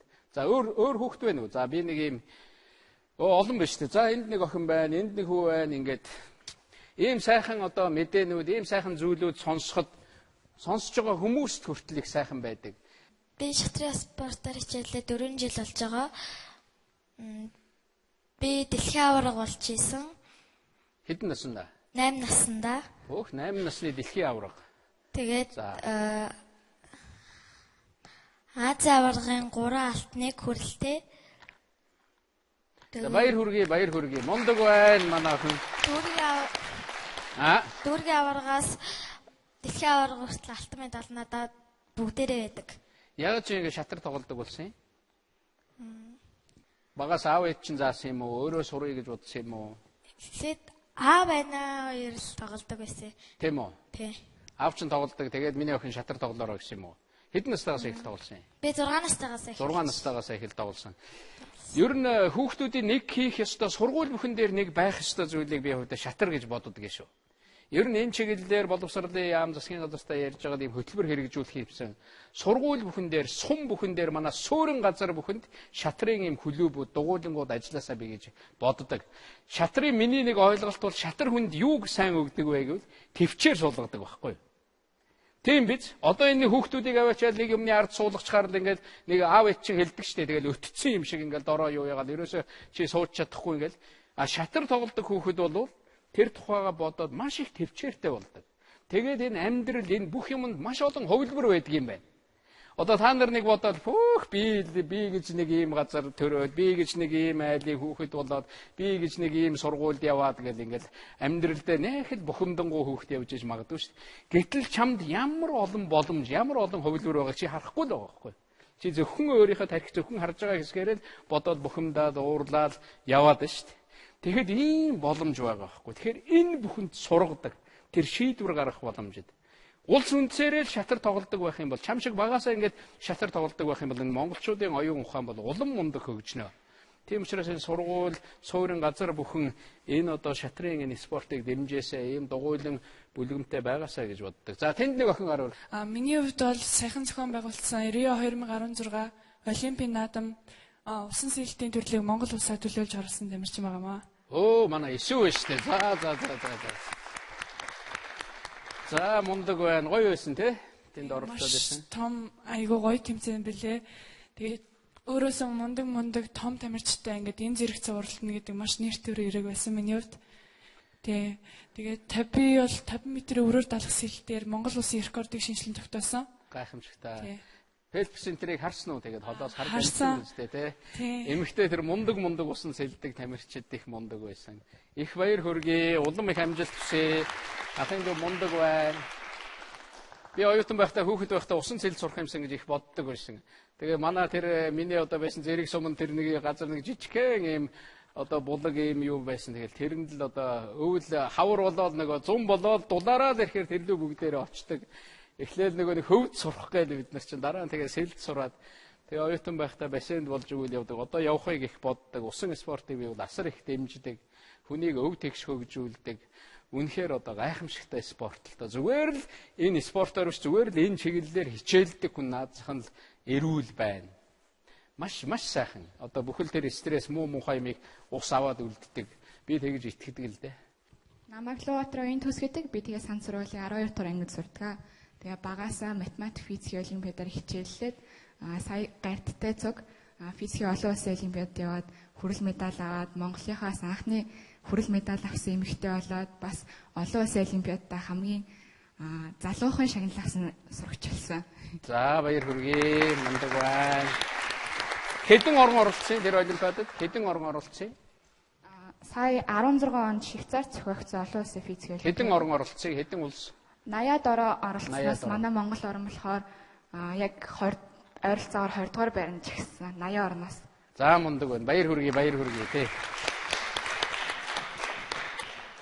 Тэгэхээр миний зүгээр боддгийн бид нар ингээд олон улсад амжилт гаргаж байгаа энэ хүүхдүүдээ энэ одоо залуу үеийнхнээ харахаар ингээд бидний залуу үе гэдэг чинь ямар гайхамшигтай залуу үе бий болж өсөнд хоринж байгаа юм бэ? Энэ хүмүүстэй бид нар багч болов тус хүрэх юмсан гэж ингэж боддог. Тэгэхээр энэ чиглэлээр ажиллаж байгаа, энэ чиглэлд хүүхдүүдэд тусалж байгаа аав ээжүүдэд би маш их баярлж явдаг. Гэхдээ энэ олон улсад дэлхийд ингэж амжилт гаргахын тулд миний хувьд хүүхдүүдэд нэг юм захидаг. Дэлхийд ч амжилт гаргахын тулд одоо энэ хичээл дээр би ярих гэж бодсон юм бол чи гэртээ эхлээд амжилт гарга. Тийм биз? Дэлхийн хүн байхын тулд чи эхлээд өөрөө сайн хүн бай. Тийм биз? Ингээд дэлхий рүү алхам хийхийн тулд эхлээд чи гэртээ мундаг бай, сургуульдаа мундаг бай. Сургуульдаа чи үнэхээр мундаг байгаа бол одоо суманда дүүрэхтэй тэр одоо нийт хамт олон дотроо мундаг бай. Тэгээд сургууль дүүрэхтэй мундаг байгаа бол улсдаа сайн бай. Улсдаа сайн байгаа бол тэр хийх гэж байгаа анхны алхам болвол гэрээс эхэлдэг. Яг энэ сургуулийн одоо хичээлээс эхэлдэг юм аа. Тийм учраас өнөөдөр зарим хүүхдүүд энэ чиглэлээр бодоагүй бол өнөөдрөөс алхмаа хий. Алхмаа хийж эхлэе. Ингэх юм бол чи амжилтанд хүрнэ. Тэгэхээр энэ одоо Монголын нэрийг ертөнцийн чихэнд, дэлхийн чихэнд гаргахын тулд эхлээд би л өөрөө сайн байх хэрэгтэй юм байна. Би л өөрөө энэ алхмыг одоо цаашаа хийх ёстой юм байна гэж чи ертөнцийн чихэнд сайн мэдээ дуулгахын өмнө ээж авдаа сайн мэдээ дуулгах. Хөөх миний охин чи ингээ гэрээсээ цэвэрлсэн байна, хоол ундаа хийцэн байна, ийм юмар одоо амжилт гаргацсан байна гэдэг ээж аав чи нэг сайн зүйл сонсоод баярлж идэг. Чи дэлхийн хүнд сайн мэдээ дуулгахын тулд хүн төрөлхтөнд эхлээд ээж авдаа сайн мэдээ дуулгах. Эхлээд анги дотроо л чиний тухай хүүхдүүд сайнаар ярьдаг бол. Тэгэл чи урагшлна. Тэгэл чи тэндээс л одоо өөрийнхөө эрчим хүч тэр эр зөргүүдийг авдаг болно. Өөр энэ нэг формоор ижилсэн хүүхдүүд чи ямар хүүхдүүд байгаа вэ? Манай энэ ард талаар сууж байгаа. За тэнд нэг охин гар өргөд. Хамгийн захын. Сайн байна уу? Бадамхтан гэдэг 8 дугаар сургуулийн 12 байнгийн сурагч. Манай Монголын шигшээ гэж багийн ахлагч. Тэгээ манай шигшээ болохоор байгуулагдаад удааг байгаа. Сая тэгээд 8 сарын 12-нд Япон руу 7 тоглолттой хийсэн. Юуны шигшээ багийн? Монгол Улсын хөл бөмбөгийн шигшээ. Хөл бөмбөгийн. За. Тэгээд Япон руу 7 тоглолтоор туршлага солилцоогоор явсан байгаа. Facebook дээр чиний зураг гарцсан байх шиг байсан тийм нэг гүзээтэй Япон хүнтэй ингээд хөл бөмбөг тоглож байгаа. Японы ахмадын багтаа тоглосон гэсэн тийм манай охид. Хоцсон уу та нар? Хоцсон. Гэхдээ ямар мундаг баяр хүргэе. Тий. Хамгийн гол нь одоо сүүлийн үед манай охидууд ийм адтай, ийм мундаг болж байгаа байхгүй. Би бол хөл бөмбөгийг байнга дэмждэг. Би ерөөсөө хөл бөмбөгийг байнга үздэг. Хөл бөмбөгийн төлөө явдаг. Монгол улсын сум бүхэнд хөл бөмбөгийн жижиг талбай байгаасаа, сургууль бүхэн заалан дотроо одоо заалны хөл бөмбөг тоглодог байгаасаа, биеийн тамир дээр хөл бөмбөг тоглодог байгаасаа гэж ингэж боддог. Би өөр энэний төлөө байдаг. Аймаг бүхэн, аймагаараа баг байгуулад ингээд монголчууд хоорондоо өрсөлдөөсөө нутгийнхаа нэрийг сайхан гаргахын төлөө тэгээ зүтгээсээ тэр одоо дэлхийн хөл бөмбөгийн агуу одууд тэнд байгаа агуу багуудад Монголын хүүхдийн нэр нэг өдөр сонсогдосоо гэж бодож явдаг. Тэгээ манай охидууд ийм одоо амжилт гаргаа тэмцээнд оролцоод ингээд явж байгаад их баяртай байгаа. Нөгөө хөл бөмбөгийн одоо дэлхийн эмэгтэйчдийн аваргуулсан хаанах төрүүлээ та нар сайн үзсэн баг тийм ээ? Тэгээд нөгөө ахмадын баг маань Япончуудын ахмадын баг өчигдөр бидэртээ дахин тоглолт хийсэн байгаа Монголд хөл бөмбөгийн албан дээр. Тэгээд бас хайцсан. Энд ирсэн юм уу?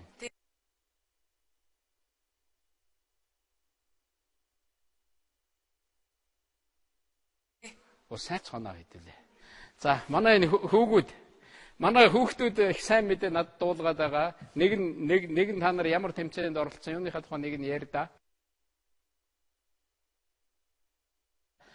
Тэр хүүхдүүд маань сонсноор нодон бол би маш их баярлж байсан. Манай хүүхдүүд одоо олон улсын дэлхийн гэж яриад байгаа.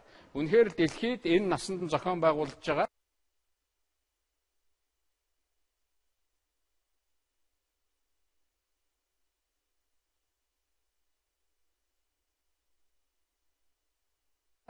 Хөл бөмбөгийн тэмцээнд оролцоод медаль авсан байгаа. Бразил мундаг, Испани мундаг, Англи мундаг, одоо юу ч гэдгийг гээл Норвеги мундаг гээл ингээл боддог, Япон мундаг, Азиас гээл боддог байсан чинь манай хүүхдүүд оролцоод тэр багуудтай өрсөлдөөд тэгээд одоо медаль аваад ирсэн. За миний хөө.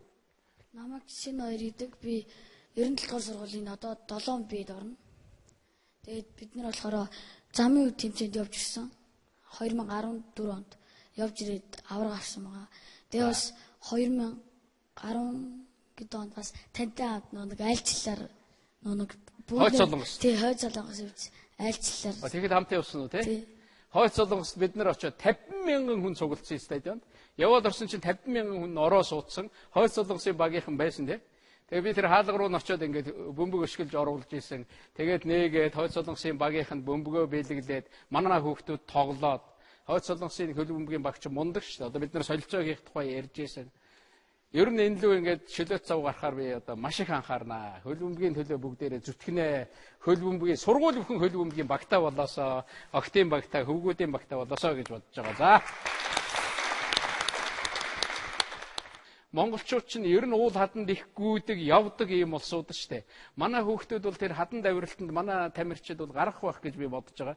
Наад зах нь нэг сайн одоо биеийн тамирын багш байх юм бол спортынхоо заалны нэг буланд тэрний стандартын дагуу түүнийг байгуулахад нэг хэцүү юм байхгүй шүү дээ. Нөгөө нэг иймэрхүү бариулууд хийгээл нэг ингээд хүүхдүүд ингээд мацаад ингэж яадаг шүү дээ. Наад зах нь тийм юм хийцэн байхад хүүхдүүд тоглоно. Сая манай энэ хаданд авиралтын улсын одоо аваргын тэмцээн болоод байх шиг үлээ. Одоо энэ гарч ирж шүү дээ, тий. Тэгэхээр энэ зүйл энэ дэлхийд чинь ер нь хүн юу ч хамаагүй хоолч гэсэн сайн хийдгэл байх юм бол чи олон улсын одоо тэр тогооч нарын хоол хийдэг хүмүүсийн уралдаанд оролцоод Монголынхаа нэрийг гарах боломжтой. Манай тогооч нар маш сайн одоо ийм тэмцээнд оролцож явдаг шүү дээ. Яг ийм зүйлийг зүгээр нэг жижигхэн газар гэлтэй ч гэсэн хүн хийчих болно. Ингэхэд одоо энэ олимпийн төрөл болоод орцсон байгаа шүү дээ. Энэнийг би бас зүгээр энэ хаданд авиралт гэснээс хэлье гэж бодсон юм. За өөрийнхөө тухай яриа танилцуулах хүүхдүүд нүү. За энд нэг охин байна, тэнд нэг банд байна. Сайн минь намайг Болдуутрын Намун гэдэг. Би таеквондогийн спортоор хичээлдэг байгаа. Таеквондогийн хар бүс 2 дугаар тантай олон улсын хэмжээний мастер цолтой. Миний амжилт гэх юм бол бага насны дэлхийн аврах шалралт тэмцээнээс хүрэл медаль, бас Аз ТV аврах шалралт тэмцээнээс хүрэл медаль, бас Азийн хүүхдийн их наадам бас алтан медаль авсан байгаа. За баяр хүргэе. Таеквондо. Би 4 хүүхдээ би хүүхдүүдтэй хэлдгийг. Та нар одоо наад зах нь нэг юмар. Наад захны таеквондо бие хамгаалах урлагаар хичээллээ сурчилда амьдралд хүнд хэрэгтэй шүү дээ гэж. Одоо хүн бүхэн багасаал нэг юмар ээж аавууд нь энэ чиглэлд хүүхдүүдэд дэмждэг байх хэрэгтэй. Бид нар чинь тамирчтай дэлхийн олимпиад амжилт гаргасан одоо тамирчтай сар бүр насаар нь урамшуулах гэдэг хүртэл иймэрхүү одоо хөтөлбөр хэрэгжүүлээд явж байгаа шүү дээ. За энд тэр сая нэг охин гараа өргөсөн. Өөр гараа өргөдөө. Энэ хүү чи микрофон авчи. Намайг Сүсвэр Ормын зэндээ шийдэг. Одоо Монтур сургуулийн 12 дугаар ангид суралцдаг. Сая өнгөрсөн 7 дугаар сарын 9-өөс 16-ны хооронд Хонконг олон улсын математикийн 57 дугаар олимпиадад оролцоод хүрэл медаль аваад ирсэн байгаа. За баяр хүргэе. За ингээд яриад байвал энэ цаг хугацаа гэдэг чинь ямар хурдан юм бэ? Бараг 1 цаг болох гэж байна. Одоо асуулттай хүүхдүүд байвал гараа өргөе. Одоо зөвхөн асуулт сонсъё. За боссон дээрээ нэг асуулт. Таны үндэсний үзэл болон үндэсрэг үзэл хоёрын ялгаа юу вэ? Сая бид нэр үндэснийхээ тухай ярьж байсан. Үндэсний үзэл, үндэсрэг үзэл, эх оронч үзэл гэдэг. Би хувьдаа энэ үндэсний үзэл гэдэг, эх оронч үндэсний үзэл гэдэг бол тухайн ард түмнийг цаашаа түлхэж авч явдаг ийм сайн зүйл гэж боддог. Үндэсний үзэл гэдэг ингээд аваад хэлэх юм бол би энэ тухай бас бодож ийсэн. Ягаад энэ тухай бодсон бэ гэхээр үнэхээр Монгол хүн бүхэн энэ тухай бодох ёстой гэж бодож байгаа. Үндэсний үзэл гэхээр явж Монгол хүнтэй холбогдох юм байна. Эх оронч үзэл гэвэл юутай холбогдно гэж бодож байна та нар? Хэлдэ. Эх оронч үзэл. Эх оронч үзэл гэвэл би Монголтой холбогдох юм байна. Монгол улстай. Эх оронч үзэл гэх юм бол яаж эх орноо хөгжүүлэх вэ? Яаж эх орноо урагшлуулах вэ? Яаж эх орныхоо нэрийг одоо дэлхийн нийтэд сайнаар гаргах вэ гэдэг. Үндэсний үзэл гэдэг ингээд ирэх юм бол Монгол хүнтэй холбоотой. Яаж Монголоо дэмжих вэ? Яаж Монголоо өөдөн татах вэ гэсэн ийм үзэл юм байна гэж ингэж боддог. Энэ эх оронч үндэсний үзэл гэдэг энэ үзлийг хүүхэд бүхэн Монгол хүн бүхэн өөртөө суулгаж авсан байх хэрэгтэй. Энэ үзлээрээ бид нар бахархаж явах ёстой. Гэхдээ энэ жаахан халтрах гээд үндэсрэх гэдэг юм уу өөр үндэстнийг одоо үзэн ядах ч юм уу доош нь хийх ийм хандлага руу халтрах гэдэг. Энэ бол ерөөсөө хэрэггүй. Би түрүүн хэлсэн шүү дээ. Бусад улс орн, бусад үндэстэн мэдээж гайхамшигтай сайн зүйлүүд байгаа. Гэхдээ л монголчууд арай л илүү байх гэж би итгэдэг. Арай илүү байгаасаа гэж би хүсдэг. Би энэний төлөө явдаг. Энийг л үндэсний үзэл гэдэг байгаа шүү дээ. Ерөөсөө Монголоо гэсэн. Энэ үзэл юун дээр бий болдго юм бэ гэхээр тэр Монголоо хайрлах хайрын дээр бий болдог. Явж Монголынхаа газар нутгийг үзээд ямар сайхан юм бэ гэж бахархаал ирэх тусам тэр бахархлаас чинь тэр хайр бий болдог. Хайр сүртэй байх юм бол тэр сайн үзэл. Монгол хүнийг хайрладаг, эх орноо хайрладаг. Тийм одоо сүртэй байх юм бол би сайн үзэл гэж боддог. За тэнд нэг охин гараа өргөж. Асемиг яагаад Монголд их болсон юм бэ? Та энэ санааг гаргасан юм уу? Асем гэснээс энэ логог та бүхэн сайн харж байгаа бах тийм ээ. Сая Асем гэж юу болсон бэлээ? Хүүхдүүд мэдж байгаа юу? Та нар нэг ярьда Асемийн тухай юу болсон? За яасан гинэ? Аз Европын орнуудын уулзалт болсон.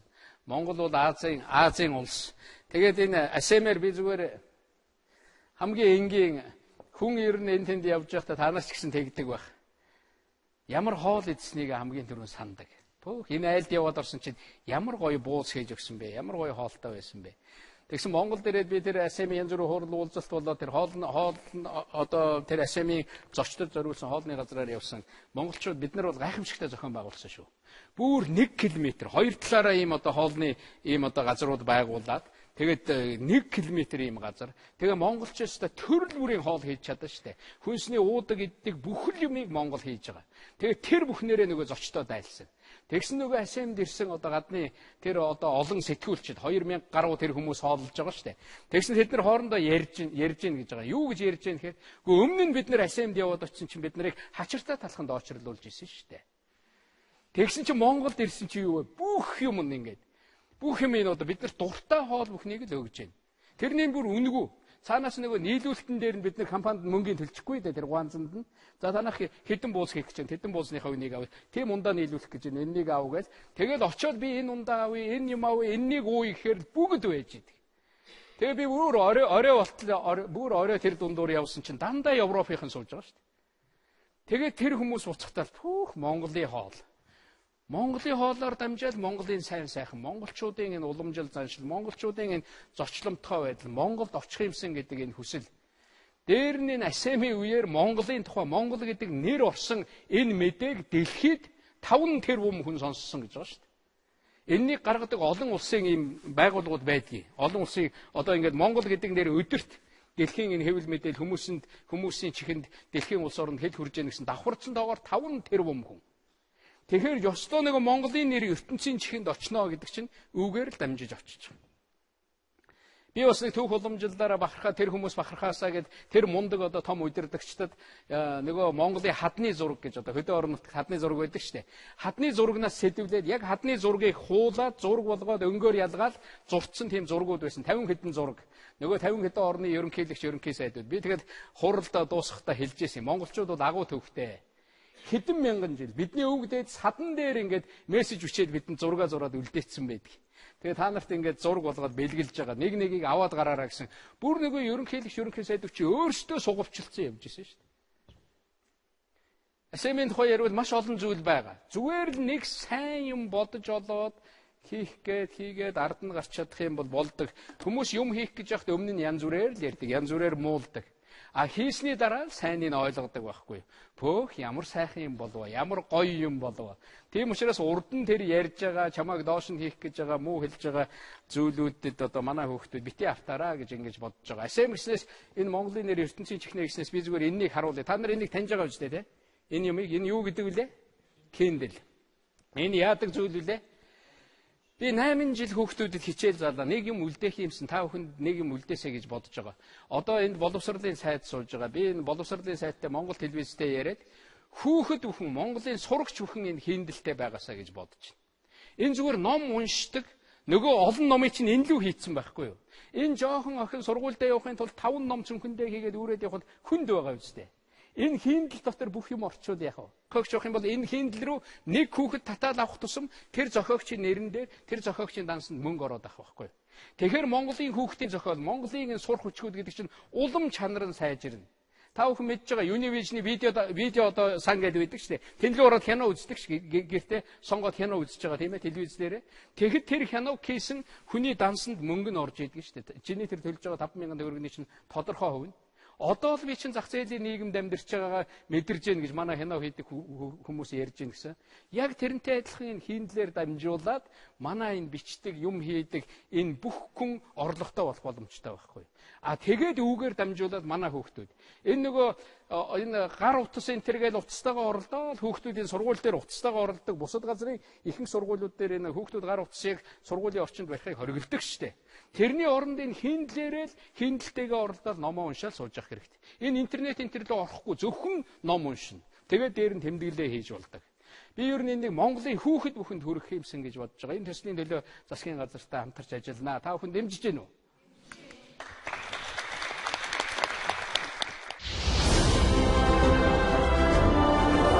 Хүүхэд бүр дэлхийн ертөнцөөн хайрлаж, Монголын сайхан эх орноороо бахархаж, бага наснаасаа санаа зов хичээж суралцвал хуулийн засаглалтай, ээлж боловсролтой, бүтээгч хэрэгттэй хүчрхэг улсыг цогцлон Монголын нэрийг ертөнцийн чихнээ дуусгах болно. Монгол улсын ерөнхийлөгчийн дэлгэж 8 дахь жилдээ. Өөр асуултаа хөвтөн үү? За энд нэг хүү энэ хоёр хүүгийн асуултаар ингээд хичээлээ бид нар бас хэдэн минут хоцорч эхэлсэн учраас бас боломж гарна. Сайн байна уу? Намайг Жамс гэдэг. Би Төв аймгийн Хүмүүн зөвсөлбөө сургуулийн мөнхөр хөгжтэй 11 байнгын сурагч. Энэ хичээл 8 дахь жилдээ зохион байгуулж байгаа. Тэгээд таныг эх жилийн 9 сарын 1-нд энэ хичээлээ заах уу гэж. Юм гэдэг хугацаатаа эх жилийн 9 сарын 1 гэхэд би одоо Монгол улсын ерөнхийлөгч биш байна. Тэгэхээр мэдээж ерөнхийлөгчийн хувьд энэ хичээл заахгүй. Би ерөнхийлөгч болоод бодож исэн. Нэг сайн санаа, нэг юм хийх юмсан гэж бодож байгаа. 9 сарын 1-нд ингэж хичээл заая гэж ингээд анх ерөнхийлөгч болсон жилээсээ эхлүүлсэн. Тэгээд энэ жил бол 8 дахь хичээл. Би бас бэлгшээдэг 8-ын тоонд бас бэлгшээгээд байгаа. Ягаад ингэж бэлгшээгээд байгаа гэхээр манайх одоо 8 хүүхэдтэй айл байхгүй юу? 8 эрэгтэй хүүхэдтэй айл. Тэгээ 8 эрэгтэй хүүхдийн хамгийн бага нь би. Тэгээ би дээрээ 7 ахтай. Тэгээ 8 хүүтэй айлын хүүхэд би 8 удаа Монгол даяар нийт одоо оюутнууд хүүхдүүддээ зориулж хичээл заалаа. Энэ бол их хөв заяа гэж би бодож явдаг. Тэгээд энэ хичээл маань одоо энэ нөгөө телевизүүдийн видео сан дотор байгаа. Хэрвээ миний өмнөх хичээлийг бүр 9 оны хичээлийг үзээг бол та нар буцаж очиод үзээрэй. Үнэгүй байгаа. Үнэгүй үз. Би цаашаа боддгийг би бас энэ тухай бодож байсан одоо дараа жил яах вэ? Уламжил болцсон. Хүүхдүүд бас одоо үгүйлээд асуух болов би яах вэ гэж ингэж бодож байгаа. Юу ч гэсэн энэ хичээлүүдээ би Facebook дээр байрлуулчихна. Тусад нь пэйж нээн. Тэгээ та нар том болоод ороороо. Та бүхэн орж одоо тэр хичээлтэй холбоотой байгаараа. Ерөнхийлөгчийн хичээлгээд 8 хичээлээ оруулчихна. Ер нь ингэж бодож байгаа. Өнөөдөр энд нэг 60-аад хүүхэд ирсэн. Би та нартай бол цаашдаа нийлээ холбоотой байя гэж бодож байгаа. Магадгүй энэ хичээл энэ бүх юмн дээрээ суурилаад бүгдээрээ нэг би бодоод байгаа Монгол гэдэг нэртэй хөлөвч байгуулдаг юм уу гэд. Та нарын бүх утас хаягч нь байгаа. Тийм учраас нэг өдөр одоо ингээд Элбэгдор жах нь ярьж байна, тэр туслах нь ярьж байна гэвэл та нар утас аваад бас хариулахыг бодоорой. Тэгээд энэ тэнд одоо хүрээд ирээ хэдүүлээ ярилцъя гэвэл тэгээ хэдүүлээ хөл бөмбөгөө яри, илүү чөлөөтэй гой гой юмны тухай ярилцъя л да. Тэгээд та нар асуумаар одоо энэ хичээл дээр асууж чадаагүй зөндөө олон зүйл байгаа. Надаас асуумаар тийм зүйл байвал зөвлөгөө аммаар зүйл байвал ярилцъя гэж ингэж бодож байгаа. Энэ боломжийг магадгүй тэр хөлбөмбөөр дамжуулаад Монголынхаа нийт хүүхдэд олгох юмсан гэсэн ийм бодол байгаа. Тэгэхээр арай өөр хэлбэрээр арай өөр өнгөөр ирээдүйн үетэйгээ хүүхдүүдтэйгээ би бол байнга л холбоотой байх болно. Би хязээш оюутнуудын би хязээш хүүхдүүдийн урилгаас бол татгалзаж чаддаггүй. Ягаад гэвэл та нар бол бидний дараа үе. Би та бүхэнтэй уулзахдаа бас дандаа болгоомжилдаг, жаахан эмээдэг. Ягаад гэвэл та нар миний ард үлдэх байхгүй. Тийм учраас та бүхний өмнө би зөв харагдах ёстой. Одоо тийм үлгэр дуурайлтаа харагдах ёстой шүү дээ.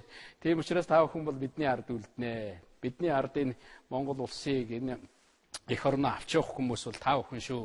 Ийм учраас хүүхдүүдийн өмнө, сурагчдын өмнө, ирээдүйн үеийнхнийхээ өмнө, ахмад үеийнх нь, өмнөх үеийнх нь хамгийн сайнаараа л байх ёстой. Тэнд байгаа сайн юм уламжуулж явах ёстой гэж би боддгийг. Өөр нэг гар өргөсөн. За ингээд. За одоо энэ игнээгч мөн чих орхилоо. За энэ игнээс нэг. Дараа нь их ерөнхийлөгчөө тантай дахин уулзсантай таатай байна. Би 2010 оны Монгол бахархалгийн хичээл дээр таны хичээл дээр суусан байгаа. Намайг Халтчин гэдэг ЭМА-ийн сургуулийн 4-р курсын оюутан байгаа. 2006 оны сангийн яамнаас гаргасан засгийн газрын тодтголоор 2016 улсын орлого нь зарлага дэлхээ байжээ. Одоо 2.2 тэрбум төгрөгийн зээл авч иж 2016 онд авахар болсон байна гэж хэлсэн байгаа. Тэгээд гэхдээ оюутан залуусаа дэмждэг, хүүхдүүдийг дэмждэг энэ тэтгэлгүүдийг зогсоох нь зөв үү? Энэ талдаа таны байр суурь юу вэ? Ер нь бид нар ярьж байгаад үргэлжил хэлдгийг одоо аливаа засгийн газар бол өмнө нь хийж байгаа үйл ажиллагаа тэр явж байгаа сайн уламжлалаа цаашаа үргэлжлүүлнэ гэж энэ засгийн газар ч ингэж явна гэж бодож байгаа. Би ерөнхий сайд байхдаа нэг оюутнуудаа чиглүүлээд нэг хөтөлбөр санаачлаа тэр эцэг эхчүүдийн дэмжлэг авч ирсэн. Тэр нь нөгөө мэрэгжил сургалт үйлдвэрлэлийн төв гэж байгаа шүү дээ. 11-р ангид төгсөөд 10-аа төгсөөд хүүхдүүд ордог. Тэнд орох юм бол урамшил олгодог болгоцсон. Манай ээж аавууд бүх хүн бодохдоо хүүхдээ дээд боловсралтай болгоно, гадагшаа явуулна гэж боддог.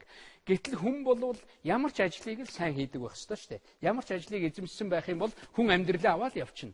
Тийм учраас хүүхдээ тийм болгоосоо тэрний урамшуулъя гэд. Тэгэхээр тэнд олгодог тэтгэлэг бас оюутнуудын дал гээд одоо ингээд санаачлаад ингээд явж исэн. Бас тэр ингээд эдийн засгийн хүндрэлээс болоод нэлээ одоо зогсох юм хандлагатай байгаа юм шиг байлээ. Ер нь тэр шалгуур нь улам сайн болоод цаашаа уг нь өргөлжлээд яваасаа би энэ бүхэн өргөлжлөх байх гэж бодож байгаа. Тэр тэтгэлгийг буруугаар оюутнууд ашиглаад байна гэж байгаа. Зөвөр ашигладаг хэдэн мянган оюутан байгаа шүү дээ. Хэдэн 10 мянган оюутан. Тэгэхээр тэр тэтгэлэг тэр айлын амьдрал сайн болдог зүйлүүд байдаг байх. Одоо хүүхэд харах үйлчилгээч гэдэг юм уу.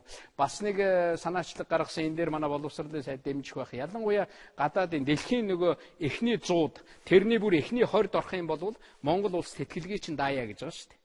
Тэр бол одоо манай залуучууд ёстой мөрөөдлийн ийм одоо хөтөлбөр байгаа. Тэр хөтөлбөр энэ төр цаашаага ингээд үргэлжлээд яваасаа л гэж ингэж бодож байгаа. Би үргэлжлэнэ гэдэгт итгэж байна. Гэхдээ өнөөдөртөө бид нар бас бодлогын хувьд ямар нэгэн зохицуулт хийх юм зүйл байгаа. Өнөөдөр одоо Монгол Улсын засгийн газар их хурлд байгаа олон шийдвэр гаргаад ингээд явах. Тэгээд цаашаага энэ бүхнийг харж байгаа болов уу гэж ингэж бодож байгаа. Цэцэрлэгийн асуудал байгаа. Хүүхд харах үйлчилгээ гэдэг. Цэцэрлэгээ шинээр барьж чадахгүй бол энэ хөтөлбөрөө улам цаашаа хэрэгжүүлээсэй ч гэдэг юм уу. Ийм л бодлууд надад байдгийн. Тэгээд энэ зүйлийг надаас нөгөө Facebook, Twitter дээр би чөлөөтэй байдаг учраас манай залуучууд, оюутнууд, хүүхдүүд маш их асууж байна л да эцэг эхчүүд. За Би өнгөрсөн жилийн 11 сард болохоор нүүбийн интернетээс юу байгаль орчны талаар илтгэсэн баггүй. Тэгээд таны нөгөө нэг санаачилсан 5 сар болон 10 сард байдаг нийтээр мод тарих өдөр. Тэгээд тэрэнд зориулаад тэр одоо энэ жилийн 10 сард таныг надтай эсвэл бид нартай мод цуг тариач гэж болно шүү дээ. Бүгдээр хамтдаа мод тариа тий. Олон газараас урилга ирж байгаа. Яг одоо 5 хүнтэй биш гэхэд нэг жил бүгдээрээ тэгээд би дахиж уулзнаа гэж хэлсэн шүү дээ. Энэ 60 хүүхэдтэй. Нэг жил хэдүүлээ хамтдаа мод тарина, хамтдаа хөлбөмбөг тоглоно. Та тэгвэл яг энэ 10 сар тарихаар төвшөөрлөө шүү дээ. За болж जैन тий. Гэтэ тэр өдөр янз бүрийн хөтөлбөрүүд байдаг учраас бас шууд хариулахад хэцүү байдаг юм аа. За энэ хүүхэд. За ингээд бүгдээрээ хичээлээ өндөрлөё. Хичээлийнхаа өндөрлөх тал руу оръё. Та гадаад амьдардаг монгол хүмүүсийн талаар юу гэж боддог вэ? Эх орондоо буцаж ирээсэй гэж боддог. Эсвэл тэнцэнэ үлдээд ажил хөдөлмөрөд амьдраасаа гэж боддог уу?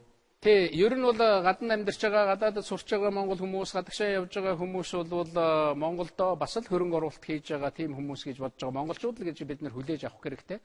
Тэр хүмүүс эргээд сайн зүйл сураад, сайн юм мэдээд Монгол эх орондоо хурц ирээсэй гэж их боддог. Энэнийг бид нар улам урамшуулах хэрэгтэй. Манай гадаадд төрсэн хүүхдүүд, монгол хүүхдүүд өөр орны иргэн мэргэн болоо явцдаг. Энэ дээр бид нар хууль эрх зүйн хөвд монголчуудаа дэмжсэн, улам монголчууд олуулаа болсон, хүчирхэг болсон, дэлхийн нийтээр сурсан мэдснээ цуглуулад хамтдаа хөгж, улс орныхоо хөгжил дэвшилд улам олон монгол хүн одоо хөв нэмэр оруулдаг байгаасаа л гэж хүсдэг. Үнэхээр энэний төлөө ажилдгаа гэж ингэж л бодож байгаа. За ингээд хичээлээ ерөнхийдөө өндөрлөх тийшээ хандъя гэж ингэж бодож байна. Би ер нь яри та бүхэнтэй ярилцъя гэж бодсон ихэнх зүйлээ бол ярьлаа. Тэгээд энд би бас нэг шүлэг одоо та бүхэнд хэлье гэж ингэж бодож ирсэн. Би Нацаг Дорж гэдэг хүний шүлгээр анхныхаа хичээл дээр ярьж исэн. Одоо энэ хүний шүлгээр энэ 8 дахь хичээлээ бас өндөрлөхөд их зүгээр байгаа. Нацаг Дорж гэдэг бол агуу, үнэхээр монголчууд чинь ямар агуу оюун ухаантай, бид чинь ямар мундаг агуу өвөг дээдстэй байсан юм бэ.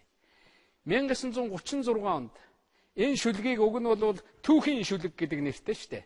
Нацаг Доржийн түүхийн шүлэг гэдгийг баг мэддэггүй баг. Гэхдээ энэ дээр нэг ийм хоёр мөр одоо надад бол хамгийн их буусан монголчуудын хамгийн их мэддэг мөр байгаа. Та нар унш та. Мянган голыг гацсан морин туурайн авъя. 8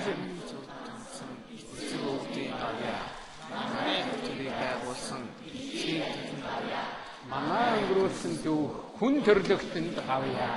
Монголын нэг ертөнцийн дуусгасаа Монголын тул хэмээх сэтгэл манай зөвхөн холбоотой өсгөөс сурсан үндсэн хэл орхиж болшгүй соёл мөн үхлээ орших төрлөх нутаг салж болшгүй орон мөнөө Монгол мантугай Монгол минь мөнх орших болтугай гэж би одоо үргэлж өрөөж байдаг. Ингээд хүүхдүүдтэй их баярлалаа. Өнөөдөр энэ хичээлд ингэж оролцсон, идэвхтэй оролцсон хүүхдүүдэд баярлалаа. Усан цэлдэг хүүхдүүд чи ямар өндөр байдаг юм бэ? Тэ дандаа юм өндөр байдаг. Хэлэгч таныг клубээрээ дамжуулан хүүхд бид нартай хамтран ажиллах болсонд би маш их баяртай байгаа. Тэгээд клубийн ажилд илүү их амжилт, сайн сайхныг хүсье гэж хэсгээ өгье. За их баярлалаа. Ингээ бид нар хамтраад клуб байгууллаа шүү. За баяр хүргэе юм олон мундаг байгаарай. За Монгол улсынхаа төрийн тэргуунд хүүхэд багчуудынхаа өмнөөс баярлаж талархснаа илэрхийлье. Монголынхон ирээдүй болсон хүүхэд багчууд та нар маань баг учраас эрдэмж шамдаж, сайныг дагаж, ихийг бүтээгч, зүвийг эрхэмлэгч байж, Монгол орныхоо нэр төрийг ертөнцийн чихнээ сайн сайхнаар дуурсгаж яваарай.